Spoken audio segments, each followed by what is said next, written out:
Pessoal, estamos aqui iniciando essa nossa série de vídeos de lives, vídeos mais longos. E aqui nós vamos ter programas bem dinâmicos, bem interativos. Vou reagir a muitos vídeos, vou comentar notícias, enfim, analisar sempre com o olhar do MBL. Mas hoje não vai ser assim. Hoje veio a calhar de a nossa primeira live, entre aspas, ser uma noite triste para o MBL, a noite de um anúncio muito forte, muito importante, como vocês já sabem, do desligamento, né, da expulsão do Sandro Filho, nosso ex-vereador lá em Salvador, na Bahia. E triste no sentido de que a gente perde um soldado, que aparentemente era um bom soldado, a gente perde um mandatário, mas feliz, é uma noite feliz do ponto de vista de que nós estamos fincando os nossos alicerces, fincando as nossas bandeiras, botando o sarrafo lá em cima, o sarrafo realmente muito alto, de retidão, de honestidade, de transparência, de distanciamento de tudo que é errado, de distanciamento de todo tipo de relacionamento que não é desejável para um parlamentar, um mandatário do MBL.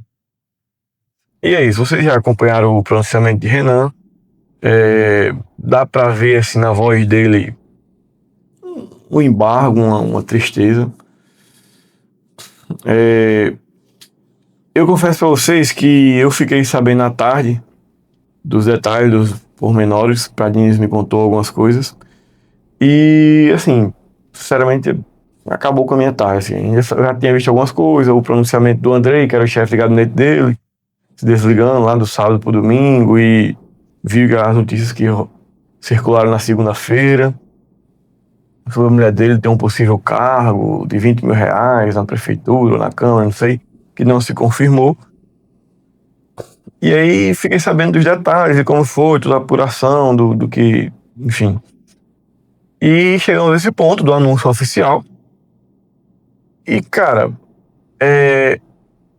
o meu primeiro sentimento é de lamentar a saída de um cara aparentemente muito talentoso, aparentemente era um menino bom, era um menino honesto, embora a gente não tenha ferramentas, provas para acusar ele de não ser honesto, de ser corrupto, mas a proximidade com quem não é honesto dá indícios do que pode ter por trás.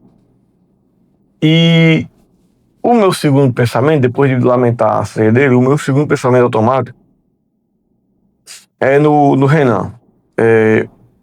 E eu falo no Renan porque eu conheço o Renan já há 10 anos. Passei de perto por muitos momentos difíceis que ele passou.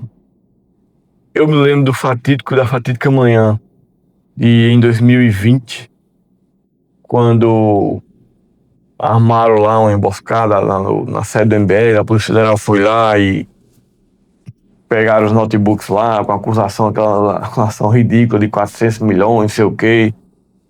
E ao contrário de quem está sendo investigado, da maioria dos que estão sendo investigados, ao contrário do que a galera faz, na mesma hora abriu live e, gente, que é isso? O que tá acontecendo? Enfim. E deu a cara a tapa e todo mundo viu depois que era só uma notícia plantada, enfim. Difícil, realmente difícil. Eu acompanhei tudo isso que ele passou, sei da retidão do cara do Renan, do quanto ele conduz essa instituição, que é uma instituição, vamos falar a verdade, inacreditável de existir no Brasil. O Brasil não merece o MBL, a verdade é essa. E, enfim, um grupo político com a retidão, a honestidade, as ideias, a criatividade do MBL, mano, era pra ser um grupo assim, da Noruega, da Finlândia, sabe, da Suíça. Não é pra ter no Brasil um grupo igual ao MBL. Não faz sentido ter no Brasil um grupo igual ao MBL. Mas tem. E tem muito graças ao Renan, que é o líder, a cabeça por trás de todo esse movimento. E o cara ainda passa por tudo que tem que passar. O cara, quem é bom é muito bom, mas ele é um entre 503. Vamos criar uma academia, vamos ensinar as pessoas sobre liberalismo, sobre redes sociais, sobre militância, enfim. E aí você começa para 2 mil alunos se matriculam naquela geração específica lá, que eu chamo de geração 2021-22, que era a geração de Faustino, Bétega, Sandro, Costenaro, Matheus Batista. De 2.000 alunos se formam 5 daquele nível. Aí tem o Pedrinho aqui no Ceará, tal, beleza. Aí dos 5, 4 se elegem, dos 4 que se elegem já ficou pelo caminho Bétega. Costenaro não se elegeu, mas ficou pelo caminho também. Agora, Sandro Filho. É realmente muito triste, assim, você ser o general de um exército, que você está em pleno processo de formação do exército para combater as velhas raposas, os velhos dinossauros da política brasileira. E você demora um ano inteiro para formar uma turma, você dá 4, 5 passos para frente, bons soldados, e daqui a pouco você tem que dar 2, 3 passos para trás, os soldados seguem pelo caminho por escolhas próprias, escolhas erradas, envolvimento com coisas que não deveriam. Acaba sobrando muito pouco de um ano todo de esforço, enfim. É realmente muito triste. E dá a impressão que dá que a cada 3 passos para frente a gente tem que regredir 2. Espero que as próximas gerações não seja assim, que a gente tenha um aproveitamento maior.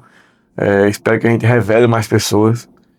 E eu confesso, já falei aqui pro pessoal, pra minha equipe, que quando eu fiquei sabendo dos detalhes, assim, acabou com a minha tarde, assim. A dor que eu senti chegava a ser uma dor física, assim, um aperto no peito que chegava a ser uma dor física. Não era só uma mera tristeza, não era só um desânimo.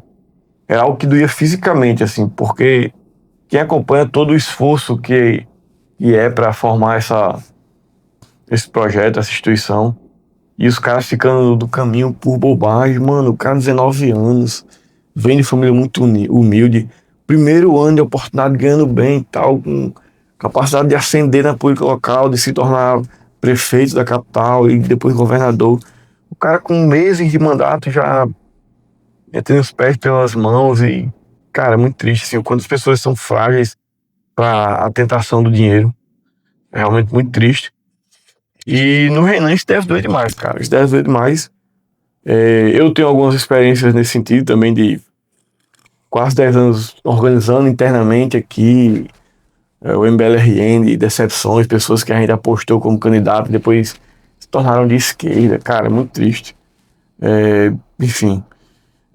Como treinador de futebol também, que eu fui muito tempo de futebol, de futsal, de handebol, é muito triste quando você treina um time a temporada inteira e aí de repente no meio da temporada tirar um lateral reserva, meio que perde a cabeça e não quer mais treinar, não rende mais o ano todo, mas 95% do elenco segue em diante. Mas você já fica triste pelo aquele que ficou no caminho, e aí tu vai lá, tu tenta recuperar o cara e tal. Enfim, eu tenho experiências nesse sentido, do que é ver soldados ficando pelo caminho, e não por morte e tal, mas por escolhas erradas, por desviar do foco, enfim. Posso dizer que sei muito da dor que Renan tá passando nesse momento. Dá pra ver a cara de tristeza, o olhar triste dele, enfim. Mas também a convicção de que fez o certo, que se o soldado não se demonstra apto para a batalha que a gente precisa travar, o caminho era mandar ele embora mesmo. E é isso, que ele siga o chapéu da viagem dele e a gente vai seguir o nosso, fazendo o que a gente acredita. Queria até deixar uma mensagem para os nossos companheiros de batalha, o pessoal aqui do MBLRN. Meus irmãos, eu pretendo caminhar politicamente com vocês o resto da minha história política, enquanto eu estiver vivo. E não se desviem desse caminho, irmão. Não nos façam ter que largar vocês pelo caminho. Não tomem decisões erradas que vão nos obrigar a largar vocês pelo caminho, porque não tenho dúvida, nós vamos largar. Quem se desviar do que a gente acredita que deve ser feito, quem se desviar do foco, da retidão, nós vamos ter que deixar pelo caminho. Nós não vamos carregar pessoas que lá na frente vão nos envergonhar. Podem ter certeza disso. Escolham caminhar com honradez. Nós não estamos aqui para ganhar dinheiro, para ficar ricos, para ter poder. De repente, se um ou outro se elege, vai começar a ganhar um salário bom, e aí a sua militância consegue se tornar também a sua renda, o seu sustento, é uma consequência, mas não é o objetivo final. O objetivo final é mudar esse país, é entregar para os nossos filhos, nossos netos, um país melhor do que nós recebemos dos nossos pais e dos nossos avós. Então é realmente uma missão geracional, como o presidente Renan tanto fala. E não se desviem desse foco, não pensem que a gente vai realmente acobertar ou varrer algum tipo de sujeira para debaixo do tapete. Nós não faremos isso. Quero deixar bem claro. Nós expulsaremos e tocaremos o barco para frente sem você, se você se desviar. Tem um núcleo especial aqui no Nordeste que nos enche assim os olhos, nos orgulha muito. É o pessoal de Pernambuco. Como o próprio Renan Santos já falou, o glorioso movimento Brasil Livre de Pernambuco. Meus amigos, que eu também estou em grupos de WhatsApp com vocês, não nos desonrem. Continue sendo essa rapaziada firmeza que vocês são, ponta firme mesmo. Vocês são gloriosos, o espírito fraternal de vocês é algo assim que eu não lembro de ter visto dentro da política, de verdade. E continuem sendo assim, não nos desapontem. Continuem sendo gloriosos como vocês são e fizeram por merecer esse adjetivo. E não se desviem do caminho. Não larguem seus princípios, seus objetivos, por salário nenhum, por recompensa financeira nenhuma, por poder nenhum. E pensem em um dia, com 80 anos, olhar para trás, para a caminhada e se orgulharem do caminho que vocês traçaram, do caminho que vocês trilharam. E não apenas olhar para uma conta bancária gorda, mas sem se orgulhar tanto do caminho que vocês traçaram para chegar àquela conta gorda. E é isso. Eu acho que a caminhada vai se afunilando e vão ficando só os de verdade, vão ficando só os homens.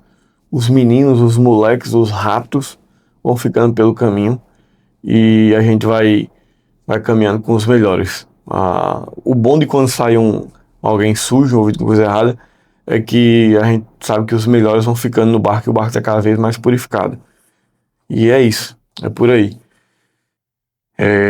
Não desanimem, vamos embora, vamos para frente e não nos resta muito a não ser continuar.